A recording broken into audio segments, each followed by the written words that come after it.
সবার রিজিকে আল্লাহ দুনিয়াতে আসার আগে নির্ধারণ করে দিছে, মানে ভাগ্য।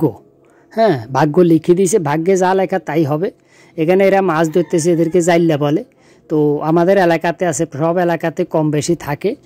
আপনার কেউ বিয়াল জাল দিয়ে, কেউ টং জাল দিয়ে, কেউ ধর্ম জাল দিয়ে, এরকম প্রফেশনাল এরা সারা বছর ধরে। এখন আবার সুঙ্গা জাল একটা আছে, ওইটা দিয়েও ধরে।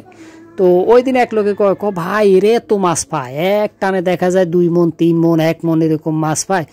এই কিন্তু কেদের আসলে ভাই এই এত টাকা পয়সা, এরপরও এরা চলাফেরা কীরকম, মানে নর্মাল অবস্থায়। হ্যাঁ, তা আমি বললাম কি আর করার রে ভাই, এই চলাফেরা নর্মালে থাকবো। আপনি 20 বছর আগে এদের বাপদাদাদেরকে যেমন দেখছেন, এখন ওই হীরাও এদের বাপদাদার কালচার পাইছে, টাকা পয়সাও ওই রকম আগের মতো মানে উন্নতি করতে পারে নাই। দেখবেন যে বাড়ি গাড়িও হয় নাই আগের মতো, টিনের ঘর সোনের ঘর এইভাবে আছে। আসলে যেটা যেভাবে আসে ওইটা ওইভাবেই যায়। এগুলো আসলে বলা ঠিক না। মানে এই যে মাছ, অনেকের এই প্রজেক্টের মাছ বাইরে গেছে, এরা জাল দিয়ে এটা ধরতেছে, বাজারে বিক্রি করতেছে, হ্যাঁ অনেক লাভবান হইতেছে, কিন্তু আবার ওই এদের টাকাটাও ওইভাবে চলে যায় ভাই, এটা থাকে না।